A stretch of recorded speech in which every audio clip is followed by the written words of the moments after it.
యస్య స్మరణ మాత్రేణ జన్మ సంసార బంధనాత్ విముచ్యతే నమస్తైస్మే విష్ణవే ప్రభ విష్ణవే.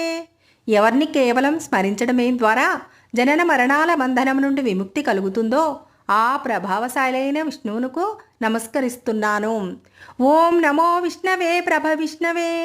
శాంతామయుడైన సర్వజ్ఞుడైన సర్వంతర్యామిగా నిలిచే విష్ణుదేవునికి ఓం నమః అని నమస్కారం చేస్తున్నాను. శ్రీ వైశంపాయన ఉవాచ శ్రుత్వా ధర్మానాశేషేణ పావనాని చ సర్వసః యుధిష్ఠిరః శాంతనవం పునరేవాభ్యభాషత. శ్రీ వైశంపాయనుడు చెప్పారు. ధర్మాలను పూర్తిగా పవిత్రంగా విన్న యుధిష్ఠిరుడు భీష్మ పితామహుణ్ణి మళ్ళీ ఇలా అడిగాడు.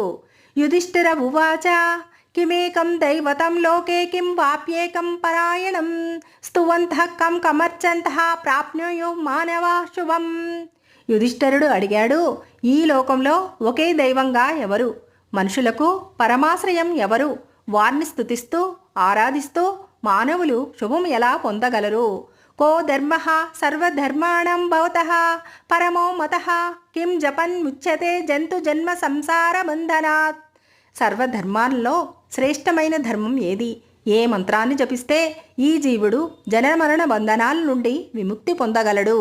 ఈ 5 శ్లోకాల ముఖ్యమైన సందేశం ఏమిటి అంటే, మన జీవితంలోని సందేహాలకు, కర్మధర్మాల లక్ష్యానికి భగవత్స్మరణ శక్తికి ప్రారంభ స్వరూపం.